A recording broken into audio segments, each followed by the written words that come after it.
Amal pertama iktikaf, amal kedua membayar zakat fitrah. Ustadz Somad bayar zakat fitrah pakai apa? Saya pakai beras. Tapi saya tak menyalahkan yang bayar zakat fitrah pakai duit. Cuman konsisten. Kalau mau bayar pakai duit, pakai mazhab Hanafi. Kalau mau bayar pakai beras, pakai mazhab Syafi'i.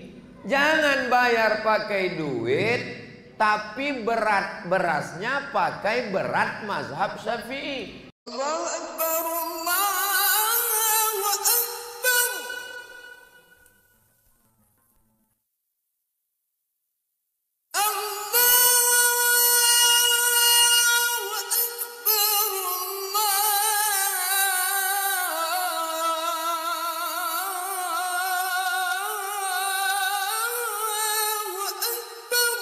Bismillahirrahmanirrahim.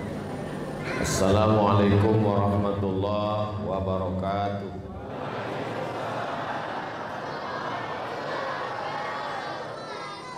Alhamdulillah wassalatu wassalamu ala Rasulillah Sayyidina wa maulana Muhammad ibni Abdillah wa ala alihi wa sahbihi wa man tabi'ahu wa mawala. Yang sama-sama kita hormati Bapak anggota DPR RI Komisi 8 Bapak Dr. Haji Ahmad MSI. Assalamualaikum. Waalaikumsalam. Terima kasih Pak. Ketua Yayasan Tabung Wakaf Umat beserta Ketua Pembina, para asatiz, ustadz-ustadz kita yang menyempatkan waktu untuk hadir pada kesempatan kali ini, yang tak dapat saya sebutkan satu persatu. Pengurus beserta seluruh jamaah Masjid Ar-Rahman. Insyaallah semuanya dimuliakan Allah Subhanahu wa taala. Amin ya rabbal alamin.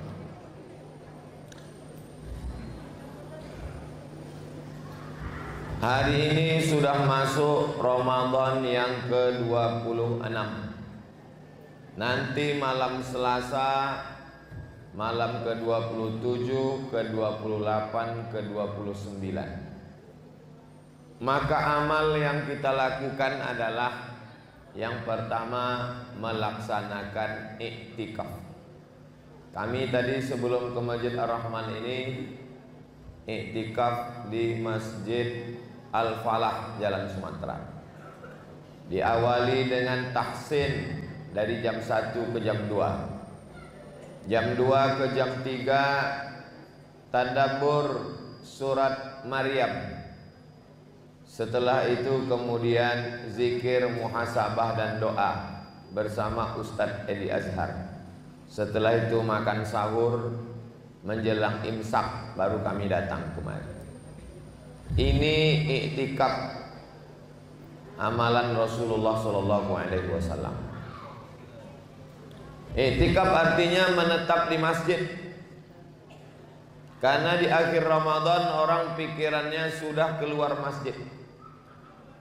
Kalau pikiran ini tidak dibawa balik masuk ke masjid dengan iktikaf, nanti masjid kosong.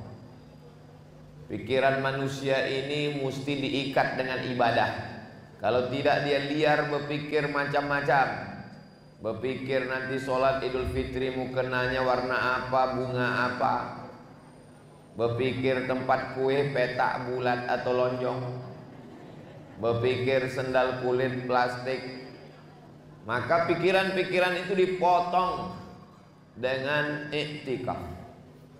Bagi yang sudah melaksanakan iktikaf, alhamdulillah.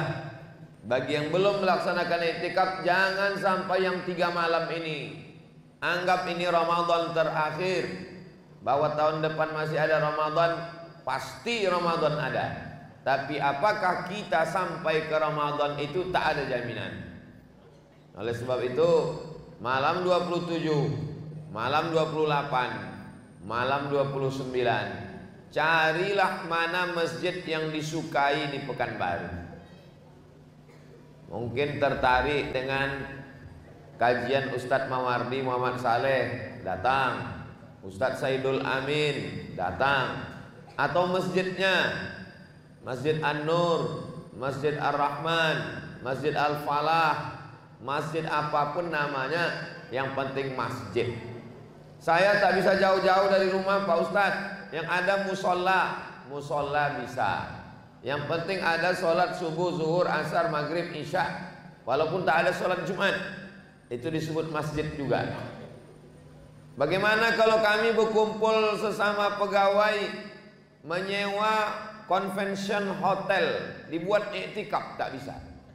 Iktikaf syaratnya mesti di masjid. Surau, langgar, musola itu termasuk masjid. Keluar masjid habis iktikaf. Apakah kita masuk ke dalam masjid ini jam 5, keluar jam 6:23 dianggap sebagai iktikaf? Menurut mazhab Maliki tidak iktikaf. Karena menurut mazhab Maliki baru dikatakan iktikaf kalau menyatukan siang dan malam dalam keadaan berpuasa. Jadi kalau masuknya subuh ini baru dianggap iktikaf kalau keluar subuh besok 24 jam. Berat mazhab Maliki. Tapi kalau mazhab Syafi'i ikhtilaf. Dalam mazhab Syafi'i lama sikit dari rukuk sudah dianggap sebagai iktikaf. Itu maka di pintu-pintu masjid yang mazhab Syafi'i biasanya tertulis nawaitul i'tikaf. Dulu di Masjid An-Nur ada tulis di atas tangga atas. Tak tahu sekarang ada lagi atau tidak. Nawaitul i'tikaf fi hadzal masjid lillahi ta'ala. Jadi kita tadi masuk jam 5, sholat subuh, pengajian, keluar waktu maghrib. Kalau maghribnya jam 6:23, maka kita selesai jam 6:23 sholat sunat isyraq 2 rakaat. Itu sudah dianggap sebagai iktikaf. Iktikaf itu makin lama makin bagus. Bisa 24 jam bagus. Tak bisa 24 jam, masuk jam 1, keluar jam 7, 6 jam. Ini amalan yang pertama. Amalan yang kedua, 27, 28, 29 hari Kamis sore tanggal 29, maka diperintahkan untuk sumu li ru'yati waftiru li ru'yati. Berpuasalah karena menengok anak bulan dan berhari rayalah karena menengok anak bulan. Jadi hari Kamis nanti tanggal 29 Ramadan, petang sebelum tenggelam matahari, menengok anak bulan. Bahasa Arabnya hilal. Jadi bagi suami ibu yang namanya hilal jangan keluar dulu, karena dia sedang dipantau.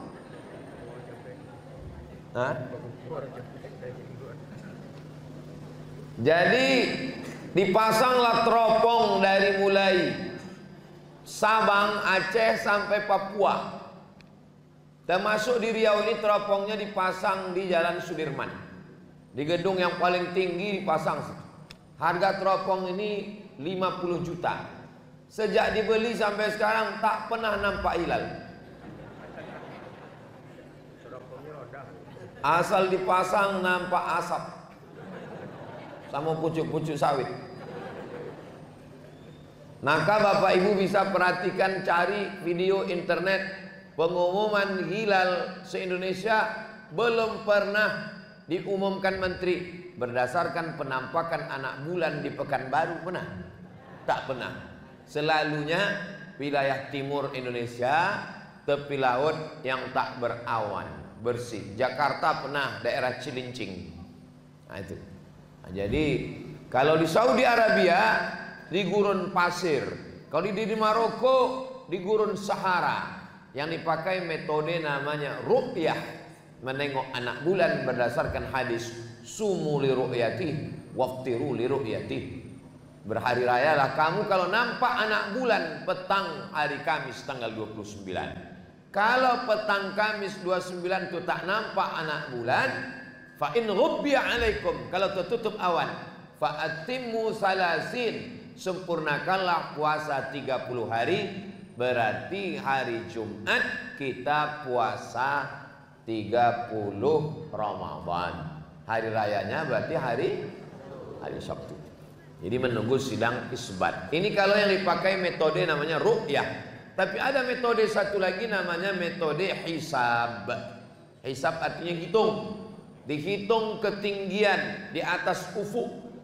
Maka saudara-saudara kita dari Muhammadiyah menetapkan walaupun 1 derajat, walaupun 0,5 derajat, asal ada hilal itu sudah dianggap sebagai hilal.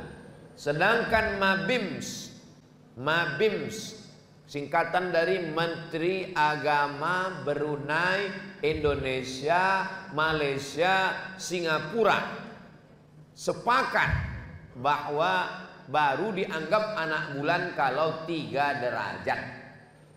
Sedangkan Turki lebih tinggi lagi, baru dianggap anak bulan kalau 6 derajat. Jadi menyikapi ini bagaimana Pak Ustadz?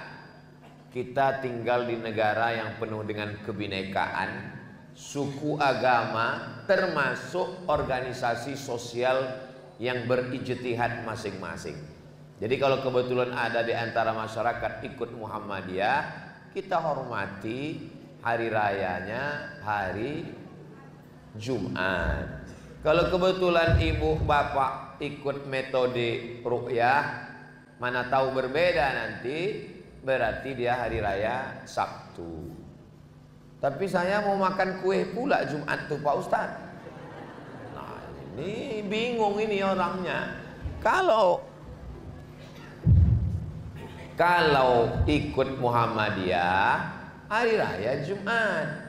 Tapi kalau mau pakai metode ru'yah, kita tunggu kabar-kabarnya tahun ini berbeda. Tapi wallahu a'lam bishawab. Judulnya biarkan bulan bicara. Jadi apa yang terjadi pada hari Kamis itu nanti.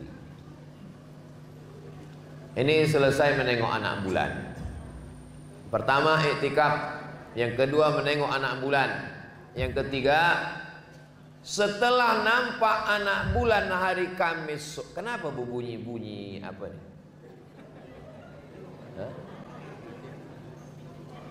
Setelah nampak anak bulan hari Kamis, nampak anak bulan, barulah wajib membayar zakat fitrah. Zakat fitrah itu ada namanya waktul wujub, waktu wajib, dan ada waktul jawaz, waktu boleh. Ibu, bapak udah bayar zakat fitrah? Belum wajib. Belum wajib bayar zakat fitrah. Jadi bapak ibu yang sudah membayar itu namanya waktul jawaz, waktu boleh. Menurut mazhab Hanafi, 1 Ramadan sudah boleh bayar zakat fitrah. Tapi kalau menurut mazhab Hambali Syafi'i, maka 2 hari sebelum Ramadan, 2 hari sebelum Idul Fitri. Tapi waktul wujubnya tenggelam matahari, nampak anak bulan sebelum tenggelam matahari, maghrib itu wajib membayar zakat fitrah sampai khotib naik mimbar besok.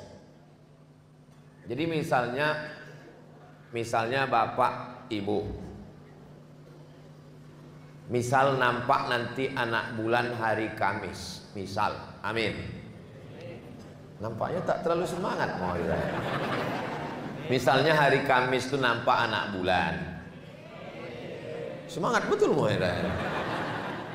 Lalu kemudian maghrib itu barulah wajib membayar zakat fitrah. Jadi siapa yang tak mau membayar zakat fitrah, meninggallah sebelum maghrib itu. Bebas. Ibu misalnya mohon maaf, beribu maaf, hamil, mengandung anak. Menurut dokter sudah USG akan lahir menjelang Idul Fitri kata dia. Nama pun sudah disiapkan. Kalau laki-laki Fitrianto, perempuan Fitriani. Kalau dia keluar hidup bernyawa dari mulai azan maghrib sampai khotib naik mimbar, wajib dibayarkan zakat fitrahnya. Tapi kalau dia lahirnya pas khotib naik mimbar, naik khotib itu ke atas mimbar, Allahu Akbar, lahir, tak wajib bayar zakat fitrah, karena dia sudah keluar dari waktul wujub. Ini ibu bapak sudah bayar zakat fitrah, tiba-tiba sebelum maghrib meninggal. Saya tak mau gara-gara ceramah ini datang istrinya ke masjid minta balik. Yang sudah tuh sudahlah, salah sendirilah, kenapa cepat-cepat bayar. Ini tentang membayar zakat fitrah waktul wujub dengan waktul jawaz. Membayar zakat fitrah yang paling afdal habis sembahyang subuh Idul Fitri, membawa makanan pokok, cari mana fakir miskin, nampak kasih ke dia. Nah, itu yang paling afdal. Karena tujuan zakat fitrah supaya hari Idul Fitri jangan ada yang mengemis tak makan. Hari raya semuanya makan. Maka nanti tengok lampu-lampu merah Pekanbaru, kalau ada yang mengemis-mengemis, tangkap. Siapa sindikat bosnya ini? Tangkap. Siapa sindikat yang menyebar pengemis pagi hari raya? Tangkap, ikat, campakkan ke Sungai Siak. Setuju? Saya tak tanggung jawab kalau tangkap polisi.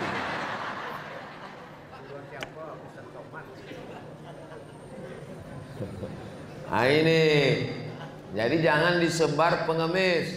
Dinas sosial bertanggung jawab. Bapak-bapak dari kepolisian TNI, pakailah pistol kalian. Apa gunanya pistol itu meletus? Jangan nanti pistol besi sudah ditarik pemerintah pensiun, tinggal pistol air baru bersemangat. Itu pun macet-macet. Pistol air tadi macet, tak lancar lagi.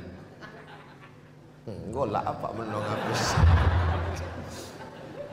Dah, amal pertama iktikaf, amal kedua membayar zakat fitrah. Ustadz Somad bayar zakat fitrah pakai apa? Saya pakai beras. Tapi saya tak menyalahkan yang bayar zakat fitrah pakai duit. Cuman konsisten. Kalau mau bayar pakai duit, pakai mazhab Hanafi. Kalau mau bayar pakai beras, pakai mazhab Syafi'i.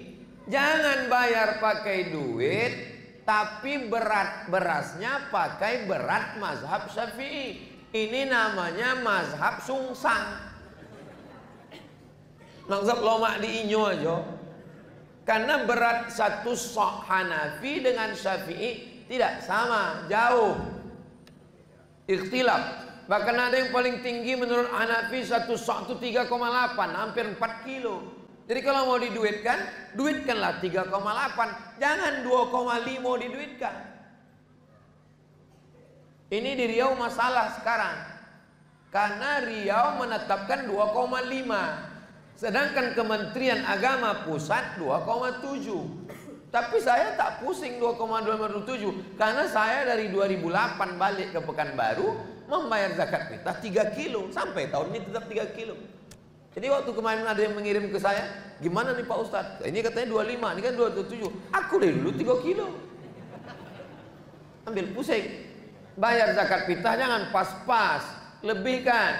Kelebihannya itu terhitung sedekah. Kita sama Allah ini jangan hitung-hitung. Nanti Allah hitung-hitung pula sama kita. Dikasihnya napas itu setengah. Ini tentang membayar zakat fitrah. Kalau memang mau bayar pakai beras, bawa beras dari rumah, bungkus. Kalau tidak mau pakai beras, pakai duit, tapi beratnya berat Hanafi. Jangan dari rumah bawa duit sampai ke masjid mencari beras. Masjid tidak tempat jual beras, tapi ada juga pengurus yang menyediakan beras. Aku beli beras ini untuk zakat fitrah aku terima. Aku beli untuk bini aku terima, aku serahkan. Aku beli untuk anak aku terima, aku serahkan. Aku beli untuk anak kedua, aku terima, aku serahkan. Aku beli untuk bini kedua, aku terima, aku serahkan. Lama-lama kuyak beras tadi. Pertanyaannya yang kau boli kau beras siapa? Beras siapa yang kau boli kau? Yang punya beras ini siapa? Saya membeli semen. Yang punya semen toko semen. Ini bukan toko beras. Beras yang sudah diboli berarti hak aku. Udah itu kubayarkan. Berarti hak fakir miskin, bukan hak dia. Dia kan amil, penerima. Udah itu jual lagi. Cemana ini kepemilikannya? Macam mana menjual barang punya orang? Jadi akad jual belinya gimana? Tak konsisten. Kalau mau bayar pakai beras, beli beras, masukkan ke plastik, bayar. Kalau tak mau pakai beras, bayar pakai duit. Ikut mazhab Hanafi. Ini Ustadz marah atau emosi? Entahlah, beginilah bunyinya dari dulu. Iktikaf udah, menengok anak bulan udah, zakat fitrah udah. Amal yang keempat adalah walitukabbirullaha ala ma hadakum. Bertakbir. Bertakbir itu waktunya dari azan maghrib ke khatib naik mimbar. Allahu akbar, Allahu akbar, Allahu akbar. Bantailah dari azan maghrib tuh. Di Pekanbaru sampai jam 2 malam. La ilaha. Oh, saut suara. Datang awak ke masjid, rupanya flash disk. Nah, orang. Bukan itu takbir. Takbir itu orang bertakbir. Bertakbir bukan cuma di masjid, di rumah. Bertakbir bukan cuma laki-laki. Ibu tak boleh suaranya didengar laki-laki tak mahram. Tapi kalau ibu di rumah sambil menyusun kue-kue, sambil memasak opor ayam, Allahu Akbar. Jangan asik bercakap. Di rumah malam Idul Fitri, puasa sudah banyak, tapi malam masih bercakap. Itulah si anu tuh kaya, tapi tak tolak pemboli yang minjam juga awak. Kuali awak hilang pahala awak. Bertakbir. Nah, bapak pun gitu nanti, asal nampak ibu tu bercakap, itu mana dia bang? Allahu Akbar. Anak-anak diajari dari mulai sekarang takbir, supaya nanti berkeliling bertakbir, pakai mobil, pakai macam-macam, tak ada pakai gerobak sampah pakai, keliling acara pawai, tunjukkan syiar bahwa kita ramai, sampai khatib naik mimbar. Sesudah khatib naik mimbar, tidak ada lagi takbir. Yang takbir sampai hari itu cuma Idul Adha. Kok banyak Pekanbaru pas zuhur 1 Syawal sholat saya di masjid, bertakbir imam. Allahu Akbar, Allah. Makmum dah berpandang-pandangan kok. Imam lupa, selesai sholat diingatkan dek jamaah kok. Imam, takbir awaklah selesai tadi. Mengagungkan Allah adalah syiar kita. Pak Imam, kalau terlupa ngaku aja lah. Jangan mengagungkan Allah. Itu ngaku. Oh iya lupa saya saking bersemangatnya. Masuk tadi 3 santan kau berkunang-kunang lah. Iktikaf udah, menengok anak bulan udah, bayar zakat fitrah udah, bertakbir udah. Yang kelima, sholat Idul Fitri. Apa pula Idul Adha? Lama lagi. Idul Fitri. Sholat Idul Fitri ini dilaksanakan berjamaah. Sampai-sampai ketika zaman Nabi, mohon maaf beribu maaf, perempuan yang sedang uzur berhalangan tetap dibawa tapi tak masuk ke lokasi tempat sholat. Dia di luar pagar untuk mendengar khutbah. Ini banyak yang dipentingkannya sholat. Allahu Akbar, Allahu Akbar, Allahu Akbar, Assalamualaikum warahmatullah. Habis itu asiklah bercakap.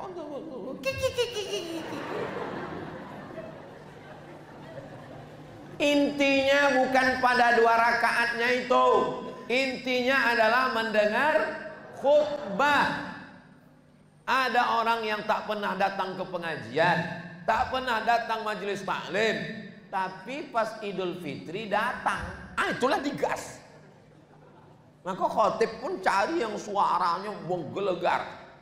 Keluar sikitlah modal masjid, sewalah sound system macam Masjid Ar-Rahman nih.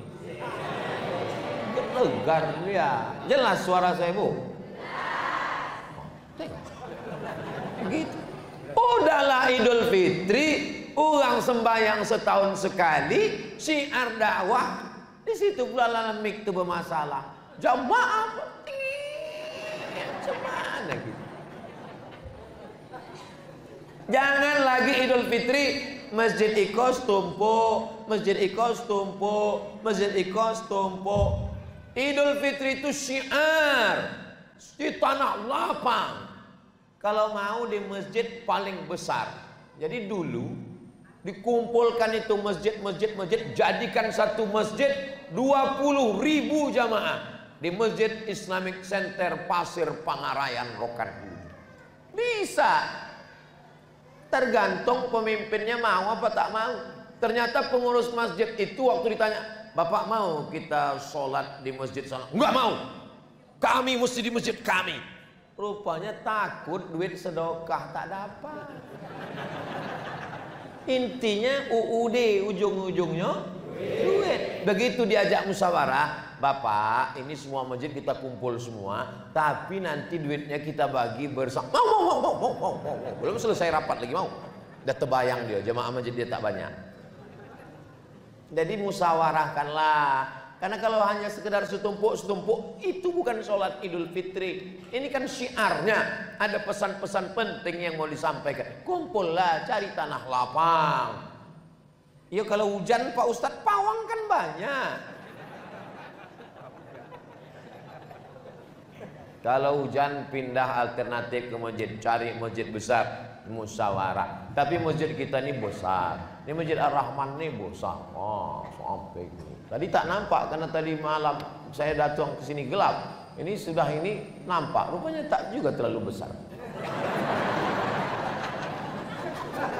Di dalam ini luas, ini muat. Ini kalau di dalam ini 1000 orang muat ini.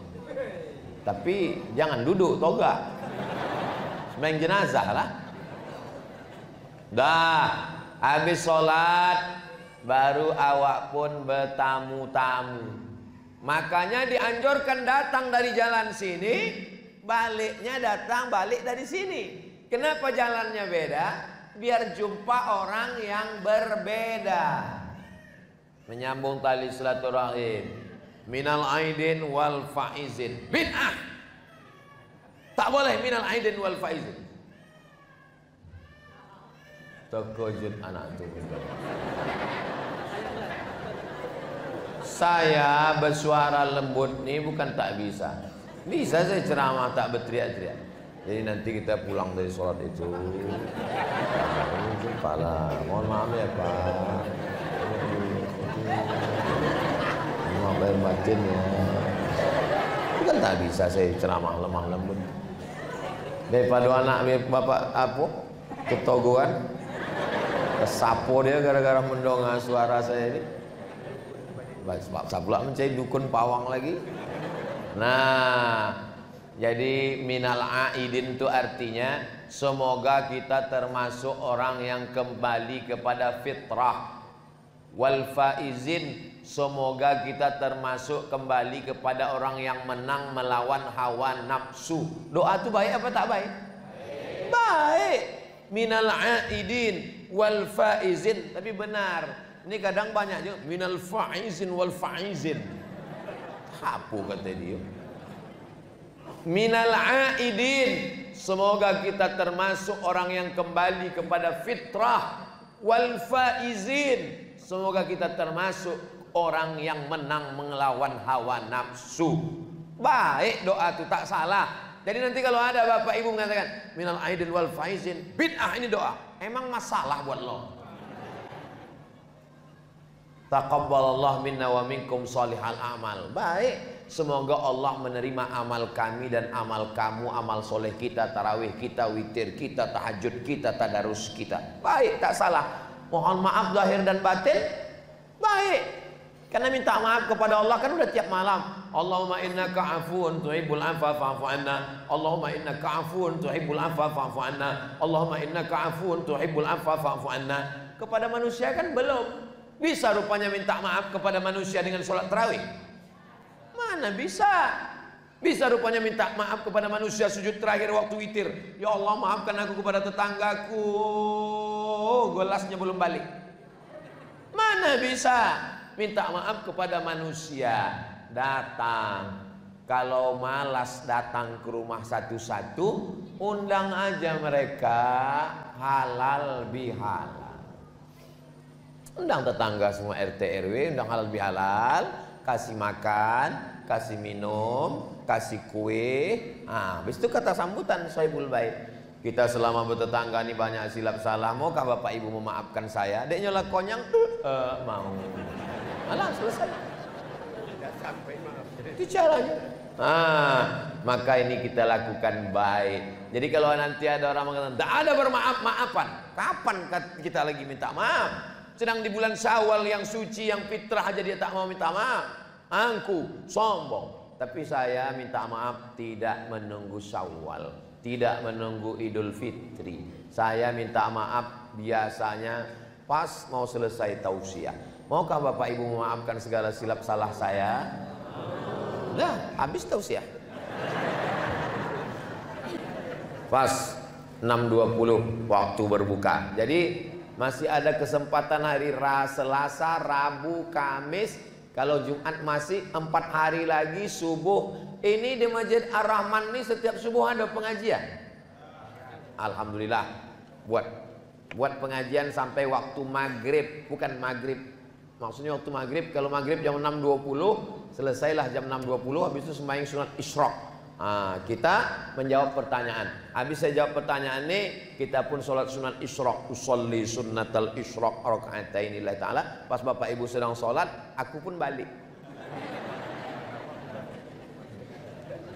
Anak saya kerja di satu daerah yang cuacanya sangat panas, membuat dia tak kuat untuk berpuasa. Pertanyaan saya, bolehkah saya membayarkan fidyah untuk atas nama anak saya itu? Di Sudan cuacanya dua, panas dan panas sekali. Cuaca di Sudan itu bisa sampai 40 dan 50 derajat Celcius. Sendal swallow begulung. Ini anak ibu nih, coba kita kirim dulu ke Sudan. Dan tidak ada orang Sudan yang membatalkan puasa. Tak ada membatalkan puasa. Sudan tak kaya, tak pakai AC. Rumah malam-malam tuh kalau mau tidak panas lelap tidur, jam 5 sore itu disiram pakai air dinding tuh, supaya tak menguap panas. Jadi kalau ada orang mengatakan ada yang lebih panas dari Sudan, saya tengok, kecuali memang dia tinggal di Sudan. Dan tak ada ulama Sudan yang memfatwakan boleh berbuka puasa.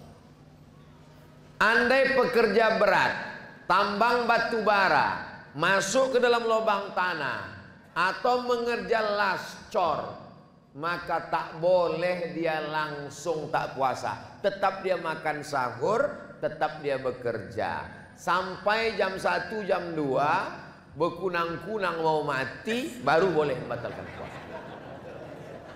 Tak boleh dari pagi itu, aku tak puasa lagi kau sebab kerjaku berat, tak boleh. Dia tetap tiap hari nak lawan itu sama wadin an ada ifal di syahri Ramadan hadhihi sanati lillahi ta'ala. Begitu dalam kitab Al-Fatawa Al-Hindiyah. Orang yang pekerja berat, maka dia tetap makan sahur dan berniat. Kalau siang itu dia hampir mati, pilihannya dua, antara mati dengan makan. Pilih mana, Bu? Jangan pilih mati. Nanti lakinya bilang, Dek, abang dah mau mati, mati aja lah bang. Jangan.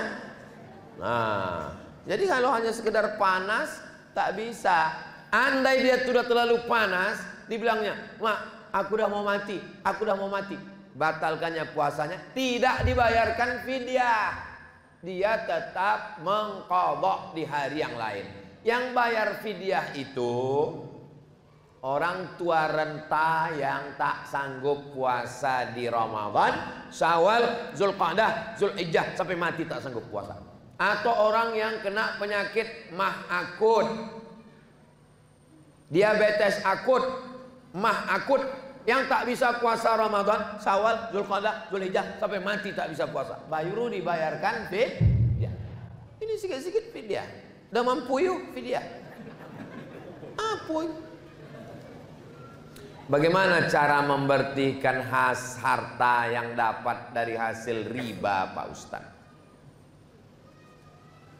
Semua hasil riba itu tidak boleh dibuang ke laut, karena haram hukumnya membuang harta. Tak boleh dipakai karena kita tak boleh memakai harta haram. Jadi solusinya gimana?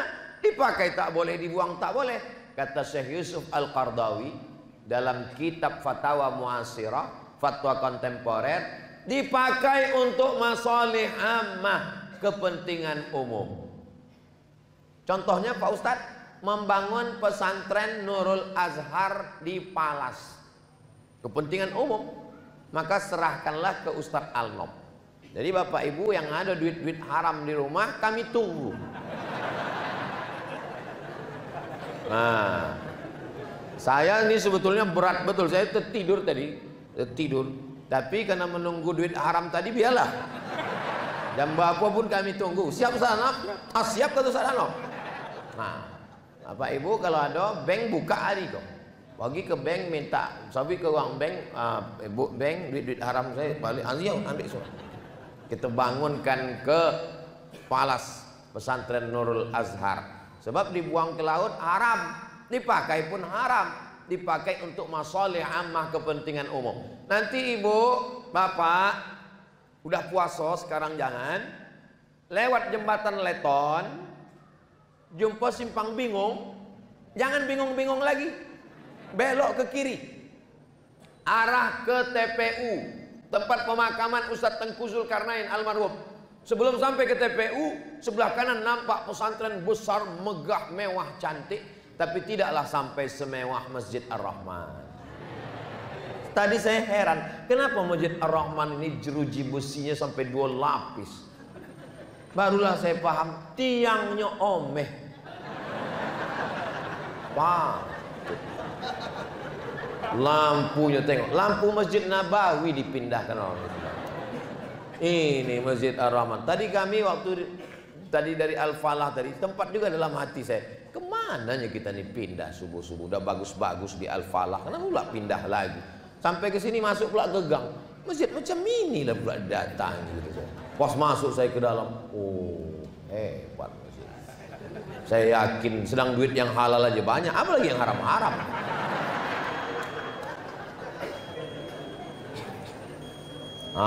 Berbunyi udah habis waktu. Nama saya tak boleh sebut nama, menjaga kode etik jurnalistik. Asal dari Bandul, Bengkalis. Di saat ibu saya melahirkan, ibu saya meninggal. Allahumma firlaha warhamha wa'afiha wa'afu anha. Allahumma ja'al qabraha rawdatan min riyadil jinan. La taj'al qabraha hufratan min hufairil niran.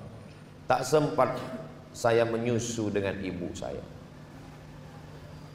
dan saya tak kenal wajah ibu saya. Bisakah nanti saya jumpa ibu saya itu di akhirat? Almar'u ma'aman ahab, orang akan bersama dengan siapa yang dia cintai. Dihanyutkanlah Nabi Musa ke dalam sungai Nil karena mau disembelih Fir'aun. Sesudah anak tadi hanyut di sungai Nil, diambil oleh istri Fir'aun. Istri Fir'aun waktu itu sedang mandi di tepi sungai dengan dayang-dayang. Nampak kotak kayu. Mereka pun mengambil kotak kayu, dayang-dayang mengambil kotak kayu, dibuka, ditengok, wow, amazing. Pokoknya ada budak anak bayi di dalam. Dibawalah ke dalam. Budak kau menangis. Menangis, tak berhenti-berhenti menangis. Maka Fir'aun pun mengadakan musabaqah lomba menyusukan anak. Siapa yang bisa mendiamkan budak iko, maka akan menjadi ibu susu Musa. Disitulah cara Allah skenario mengembalikan Musa kepada ibunya. Yang ikut mengantri itu omaknya, namanya Yohanes. Begitu datang ibu yang satu, mau nangis. Rupanya ibu kau habis makan sambal belacan, podeh. Datang ibu satu lagi, mau nangis. Pas omak kandungnya, diam si anak. Anak bayi tahu di mana omaknya, walaupun dia tidak berakal, belum, tapi insting. Ada seorang ibu meninggal, dan dia berpesan, kalau aku mati jantungku donasikan untuk si fulan. Maka setelah dia mati, dicabut jantungnya, dicangkok, ditempelkan kepada orang yang hidup. Anaknya menangis karena dia waktu melahirkan itu dalam keadaan hamil. Anaknya menangis siang malam. Tiba-tiba didatangkan yang baru operasi itu, pegang, diam. Badannya lain, jantungnya sama. Detak jantung omak menenangkan anak. Rahasia Allah SWT. 9 bulan 10 hari dikandung. InsyaAllah jumpa kita dengan omak kita di akhir. Pak Ustadz, jika kita melaksanakan puasa bulan Syawal, apakah kita mesti mengganti dulu puasa yang tinggal di Ramadan? Afdalnya begitu. Jadi ibu yang potong tinggal 7 hari, nanti ibu qadha dulu 7, sesudah diqadha 7 baru puasa 6. Jadi kami Pak Ustadz puasanya 7 tambah 6. 7 tambah 6 3 boleh. Habislah kuih orang tu. Kalau cito afdal, yang afdal qadha dulu baru puasa 6. Tapi kalau cerita jawaz boleh. Nanti ibu panjang umur sehat badan pergi ke Mesir dengan Ustadz Riki insyaallah. Amin. Nanti dibawa Ustadz Riki ziarah ke makam Imam Syafi'i. Di samping makam Imam Syafi'i kok ada imam besar mazhab Syafi'i, namanya Imam Zakaria Al-Ansari. Imam Zakaria Al-Ansari kok berfatwa, siapa yang puasa qadha di bulan Syawal, maka inyo dapat pahala puasa sunat Syawal. Ustadznya lah bahasa Melayu, kami tidak paham. Siapa yang puasa qadha di bulan Syawal, intok poso sunat sing 1 2 3 4 5 6 7 iki poso sunat. Nggih, ngertos ya, nggih. Jadi siapa yang berpuasa qadha di bulan Syawal, niatnya niat qadha, maka otomatis dapat pahala puasa sun. Memang pengalaman ambo, puasa 6 kok ringan, tapi godaannya luar biasa. Ambo puasa 6 lah, puasa 6. Khutbah di Masjid Darul Abror komplek DPR. Wapi puasa. Jemaah yang dimuliakan Allah. Wapi dia awak lapar kan?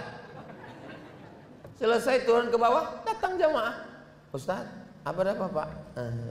Ada apa Pak? Kita singgah ke Pondok Baung sebentar.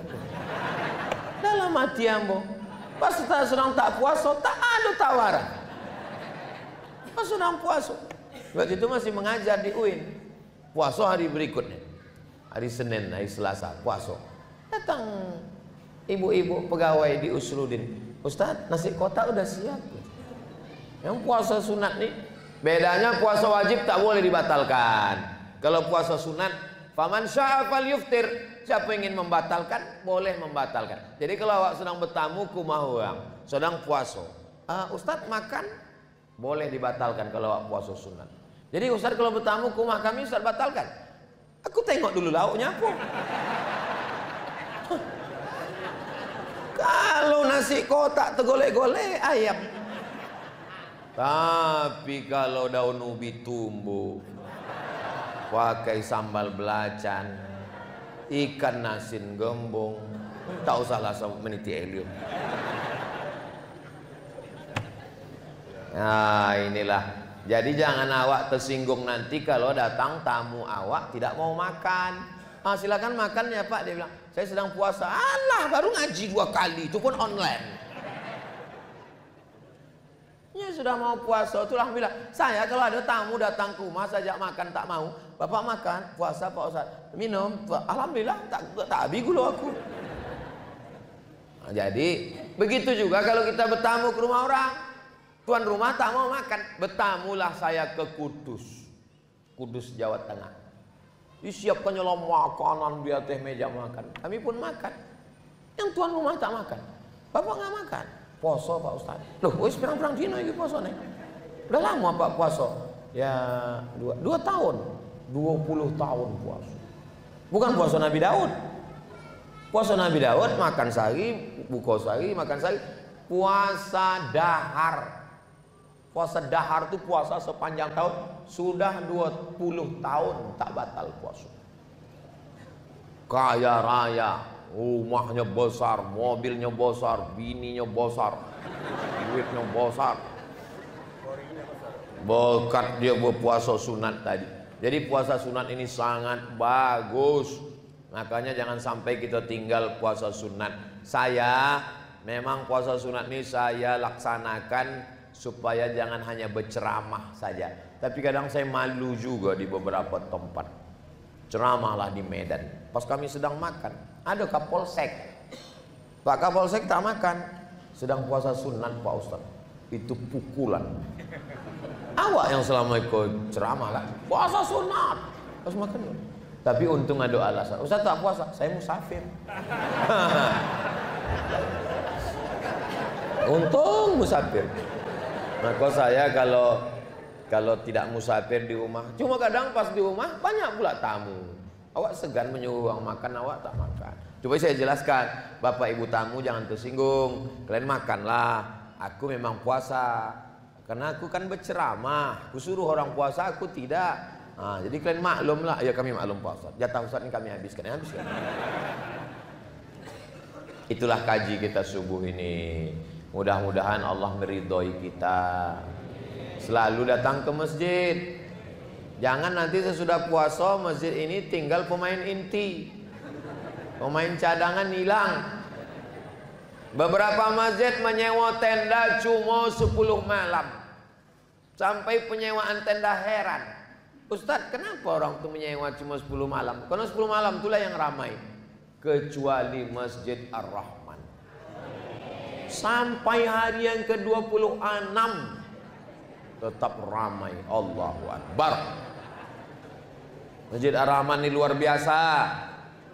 Saya pernah sholat di Masjid Hang Tuah Ujung sebelah kiri dari Masjid An-Nur. Allah dibawa safari zaman Pak Firdaus.